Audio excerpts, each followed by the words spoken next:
Surguja one विभाग की बड़ी कार्रवाई। वन भूमि पर बने 40 मकानों को जमींदोज किया वन विभाग ने। मौके पर भारी पुलिस बल, जिला प्रशासन के अधिकारी भी मौजूद रहे। 2 दिन के आप लोग का टाइम दे रहा है, वो आवेदन में भी लिखा हुआ है कि 2 दिन के बाद सामान खाली कर दीजिएगा। और गाड़ी जैसे कि सुबह लग गया 5 बजे। मतलब 2 दिन का टाइम नहीं मिला? नहीं मिला 2 दिन के टाइम। उसके बाद में जब इन लोग आए तो कार्रवाई को देखकर महिलाएं व बच्चे रोते रहे, फिर भी तरस नहीं आया वन विभाग को। पीड़ितों का आरोप, सामान निकालने तक का समय नहीं दिया वन विभाग ने। और ये पूरा एक तरफा एक जाति विशेष को लेके, धर्म विशेष को लेके कार्रवाई है। और कल इनको नोटिस एक दिया गया था, किसी ने नोटिस, किसी को मिला, किसी को नहीं मिला। कुछ लोग शादी में गए हुए थे, कई लोग बाहर थे। और आज सवेरे से ही यहाँ पे बुलडोज़र लेके प्रशासन की टीम कार्रवाई जो है पूर्णतः गलत कार्रवाई है। इस तरीके का कार्रवाई नहीं होना चाहिए। जिला प्रशासन के द्वारा अल्पसंख्यकों को चुन चुन कर निशाना बनाया जा रहा है, जो कि टोटल गलत है। यहाँ पे कम से कम 100 से 200 घर और भी है जो दूसरे समुदाय का घर है, उनको छोड़ा गया है और ये बदले की कार्रवाई की गई है। और शुक्रवार को नोटिस दिया गया है और शनिवार और रविवार के दिन में कार्रवाई किया गया है, जो कि पूर्णतः गलत है। सरगुजा वन विभाग की आज एक बड़ी कार्रवाई देखने को मिली। सरगुजा वन विभाग ने जिला प्रशासन और पुलिस महकमे के सहयोग से अंबिकापुर से लगे हुए ग्राम तकिया के चोरा कछार स्थित वन भूमि में काबिज 40 घरों को जमींदोज कर दिया है।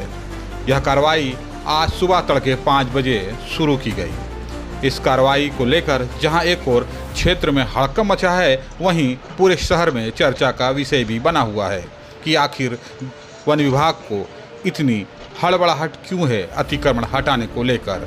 बहरहाल इस कार्रवाई को लेकर आज सुबह से ही भारी महकमा क्षेत्र में तैनात हो गया। तकरीबन 6 बजे से अतिक्रमण हटाने की कार्रवाई शुरू कर दी गई। इसके साथ ही इस कार्य में सैकड़ों की संख्या में पुलिसकर्मी, वन विभाग के कर्मचारी और जिला प्रशासन के आला अधिकारी मौके पर मौजूद रहे। आनंद फानंद में शुरू हुई इस कार्रवाई को लेकर जहां एक और लोगों ने कुछ विरोध करना चाहा, लेकिन उन्हें चुप करा दिया जुमा गया। पढ़ने के टाइम नोटिस मिला था। उस टाइम हम लोग बोले कि जुमा पढ़ने को आप लोग आते हैं, नोटिस जुमा छूटता है हम लोग का। तो ज़बरदस्ती में लोग चिपका करके चले गए। बोले कि 2 दिन के आप लोग का टाइम दे रहा है, वो आवेदन में भी लिखा हुआ है कि 2 दिन के बाद सामान खाली कर दीजिएगा। और गाड़ी जैसे कि सुबह लग गया 5 बजे। मतलब 2 दिन का टाइम नहीं मिला? नहीं मिला 2 दिन के टाइम। उसके बाद में जब इन लोग आए तो साइन कागज़ पे करा रहे थे, तो मैं लगा कि हमको सीटा उतारने के लिए हमको कम से कम 2 घंटा टाइम दिया जाए, ताकि मैं सीटा वो अपना पाइप निकालूँ। मैं तोड़ने के लिए मैं मना नहीं करूँगा कि अगर आप लोग टाइम से बेटाइम आए तोड़ दीजिएगा बेशक, लेकिन उनको सामान निकालने दीजिए।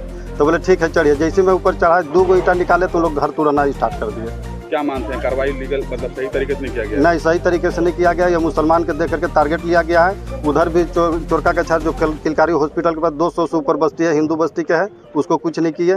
पानी टंकी देन भी बस्ती है हिंदू का, वो भी कुछ नहीं किए। 5 एकड़ के आसपास सिर्फ मुसलमान का ही सिर्फ तोड़ा गया है, वो भी टारगेट देख करके। बहरहाल कार्रवाई को लेकर जिला प्रशासन व पुलिस प्रशासन के अधिकारी जहां एक और मौके पे मौजूद थे, वहीं सैकड़ों की संख्या में पुलिस बल भी मौके पर तैनात कर दिया गया था, ताकि किसी भी विपरीत स्थिति में निपटा जा सके। कार्रवाई शुरू हुई और देखते ही देखते जेसीबी के पंजों ने कई घरों को जमींदोज कर दिया। इस दौरान कुछ लोगों ने अपना सामान घर से बाहर तो निकाल लिया, लेकिन अधिकांश लोगों का सामान घर में ही फंसा रह गया। इसके बावजूद जिला प्रशासन के अधिकारियों से सामान निकालने की गुहार लगाई, लेकिन दुर्भाग्य की बात है कि गरीबों की आवाज़ इनके कानों तक नहीं पहुंची और देखते ही देखते सामान सहित घरों को जेसीबी के पंजे ने तहस नहस कर दिया।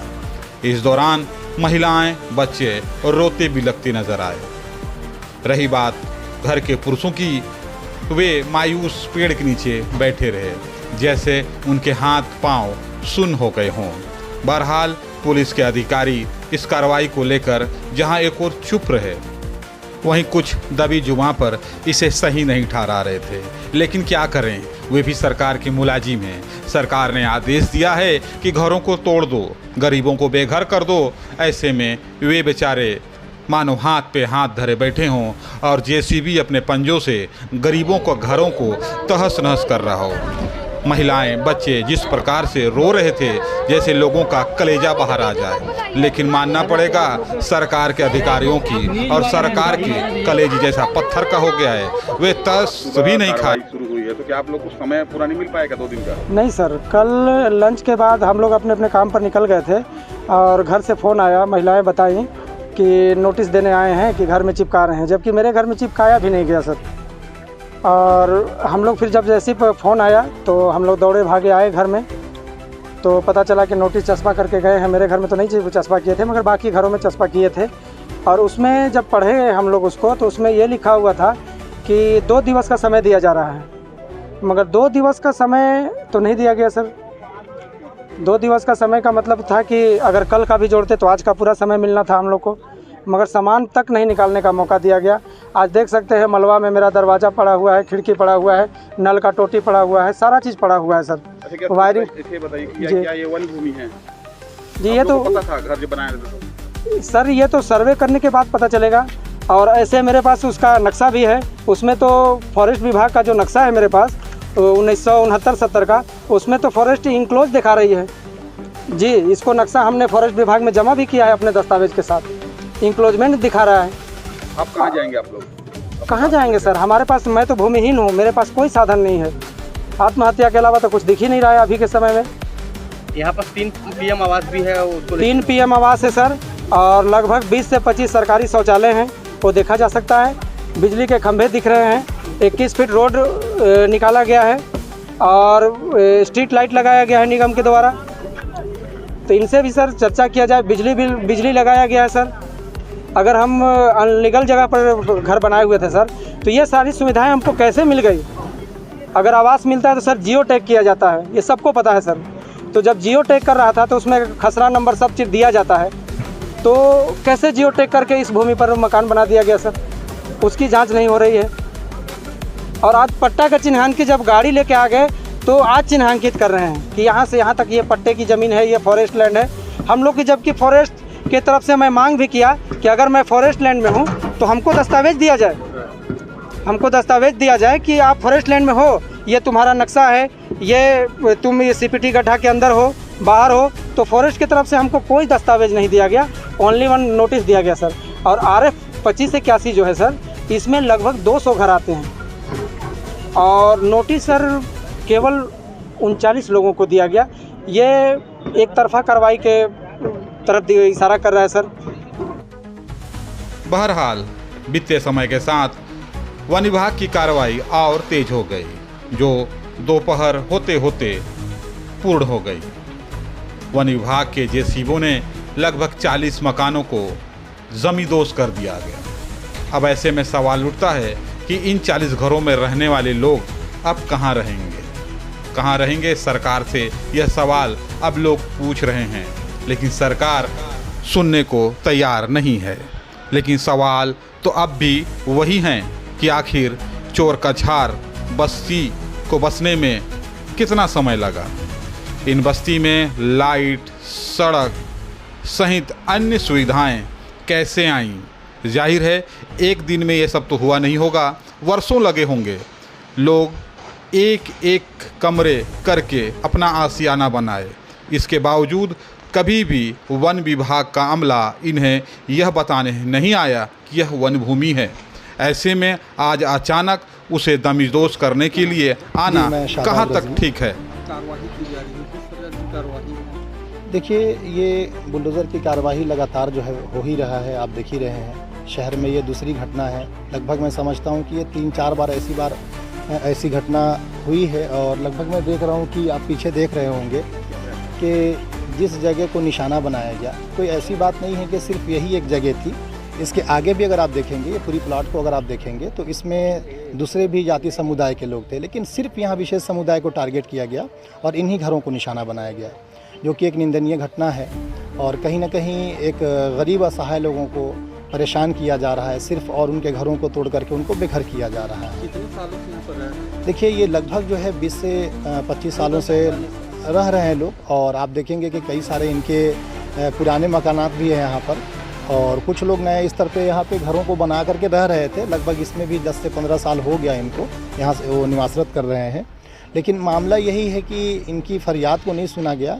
और जाहिर सी बात है, आप देखेंगे पीछे में कि सिर्फ यही घर नहीं है, आगे की भी अगर आप भूमि को देखेंगे सेम यही भूमि है और वहाँ पर भी घर बने हुए हैं, लेकिन उनको जो है निशाना नहीं बनाया गया। जहाँ पे मुस्लिम समाज के लोग बसे हुए हैं सिर्फ उन्हीं घरों को टारगेट किया गया, जो कि बिल्कुल गलत है। अगर आप कार्रवाई कर रहे हैं तो इंसाफ तो ये है कि जो घर उसके अंतर्गत आ रहे हैं, चाहे जो भी जिस समुदाय के लोग हों, सभी पर कार्रवाई हो। लेकिन यहाँ पर निष्पक्ष जांच नहीं हो रही है, ना ही कार्रवाई हो रही है। सिर्फ और सिर्फ अल्पसंख्यक समुदाय को निशाना बनाया जा रहा है, जो कि बहुत गलत है और हम इस घटना की निंदा करते हैं। पूर्व में कोई नोटिस आपको? जी, इसमें पूर्व में एक नोटिस हमें प्राप्त हुआ था, लेकिन उस संबंध में हम चाह रहे थे कि किसी प्रकार से हमको उसमें सहयोग मिले और हमने काफ़ी लोगों से मुलाकात की, लेकिन उसमें कोई हमको सहयोग नहीं मिला। और हमें अभी 2-3 दिन पहले हमें एक नोटिस मिला, जिसके माध्यम से हमें 24 घंटे का, वो भी ऐसे समय में मिला जब आप देख रहे हैं कि शनिवार का दिन है। अब इतवार को जाहिर सी बात है कि प्रशासनिक कहीं पे भी आपको कोई भी सहयोग नहीं मिल पाएगा, ऐसे में आनन फानन कार्रवाई होती है। कितने लोग बेघर हो गए हैं, आप क्या करेंगे, क्या कैसे होता है? अब इनके लिए कोई एक व्यवस्थापन की हम मांग करेंगे शासन प्रशासन से कि भाई जैसे आप इनके घरों को तोड़ रहे हैं, वैसे ही इनके लिए कहीं पर घरों के एक व्यवस्था किया जाए, अटल आवास इनके लिए सुविधा दी जाए, या कहीं पे ऐसे व्यवस्थापन की एक प्रक्रिया चलाई जाए जिससे इन गरीब असहाय लोगों को सहयोग मिल सके, इनकी मदद हो सके। बहरहाल विधानसभा, लोकसभा, पंचायत चुनाव में वोट लेने आने वाले नेता इस कार्रवाई के दौरान नदारद रहे, लेकिन हम दाद देते हैं क्षेत्र के ऐसे नेता या कहीं युवा नेताओं को जिनमें दीपक मिश्रा, परवेज़ आलम हैं, जो इस संकट की घड़ी में भी इनके साथ खड़े नजर आए। इस दौरान दीपक मिश्रा ने पत्रकारों से बातचीत करते हुए यहाँ तक कह डाला कि सरकार की ये कार्रवाई भेदभावपूर्ण है। उन्होंने यह भी कहा कि एक धर्म विशेष के लोगों को यह सरकार टारगेट कर रही है। आरोप सरकार पर यह भी लगाया जा रहा है कि कई लोग और हैं जो कब्जा करके वन भूमि में बैठे हैं, लेकिन सरकार उन पर कार्रवाई न करके सिर्फ एक धर्म विशेष को ही टारगेट में क्यों ले रही है। सवाल कई हैं। ऐसे में अब क्या इसका जवाब लोगों को मिलेगा या यह सवाल सिर्फ सवाल ही रहेगा? ऐसे कई सवाल हैं जिनके जवाब अब जनता को ढूंढना है। बहरहाल आज चोर कछार में जिस प्रकार से कार्रवाई हुई है, उसे लेकर कहीं ना कहीं लोगों के दिल में पीड़ा है। आखिर कब्जा क्यों हुआ, कैसे हुआ, कब्जा कराने वाले कौन थे, वन विभाग ने कार्रवाई क्यों नहीं की समय से, तमाम बातें हैं। क्या इनके बावजूद प्रशासन इन पर कोई कार्रवाई करेगी? अगर करेगी तो माना जाएगा कि प्रशासन का कार्रवाई भेदभावपूर्ण नहीं है। द्वारा कार्रवाई किया जा रहा है। RF 2581 जो फॉरेस्ट की जो ज़मीन है, उसके ऊपर जो लोग घर बनाए हैं उनके ऊपर कार्रवाई बता के इन लोग कर रहे हैं। और ये पूरा एक तरफा एक जाति विशेष को लेके, धर्म विशेष को लेके कार्रवाई है। और कल इनको नोटिस एक दिया गया था, किसी ने नोटिस, किसी को मिला, किसी को नहीं मिला। कुछ लोग शादी में गए हुए थे, कई लोग बाहर थे। और आज सवेरे से ही यहाँ पे बुलडोज़र लेके प्रशासन की टीम पहुँच गई है। लोगों को अपना सामान भी बाहर निकालने का मौका नहीं दिया जा रहा है। तो ये एक प्रकार से एक पक्षीय कार्रवाई है और एक धर्म विशेष को टारगेट करके किया जा रहा है। दीपक जी, यहाँ पे खंभे भी लगे हैं, सड़कें ही बने हैं, पानी के लिए नल भी है, तो क्या ये सब सुविधा होने के बाद वन विभाग को नहीं लगता है कि जानकारी मिला या जागा? क्या मानते हैं? जितना आप ये देख रहे हैं कि खंभा लगा है, मैं पार्षद था और ये हमारे सीमा के ही उसमें वार्ड के सीमा में आता था, 20 नंबर वार्ड था। निगम के द्वारा इसमें बिजली के खंभा लगाए गए, फॉरेस्ट के द्वारा ये जो आप रामानुजगंज रोड से इधर आते हैं, जितने भी फॉरेस्ट से सटे हुए ज़मीन है, मुर्मीकरण का काम फॉरेस्ट के द्वारा किया गया है। पानी का जो व्यवस्था था, यहाँ एक बोर है, उससे इन लोग पानी लेके काम चलाते थे।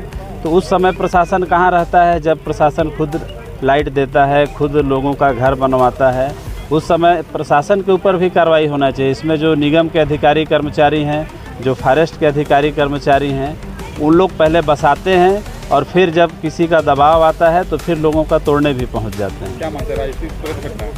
100% राजनीति से प्रेरित घटना है। जब जब OP चौधरी सरगुजा आता है तब तब वो मुसलमानों को टारगेट करता है। और ये कार्रवाई शुद्ध रूप से राजनीतिक है और एक धर्म विशेष को लेके मैं सार्वजनिक रूप से कह रहा हूँ कि एक धर्म विशेष को लेके ये कार्रवाई किया जा रहा है। भाई आज मौके पे आप भी आए हैं, क्या मानते हैं इस कार्रवाई को लेकर? ये कार्रवाई जो है पूर्णतः गलत कार्रवाई है। इस तरीके का कार्रवाई नहीं होना चाहिए। जिला प्रशासन के द्वारा अल्पसंख्यकों को चुन चुन कर निशाना बनाया जा रहा है, जो कि टोटल गलत है। यहाँ पे कम से कम 100 से 200 घर और भी है जो दूसरे समुदाय का घर है, उनको छोड़ा गया है और ये बदले की कार्रवाई की गई है।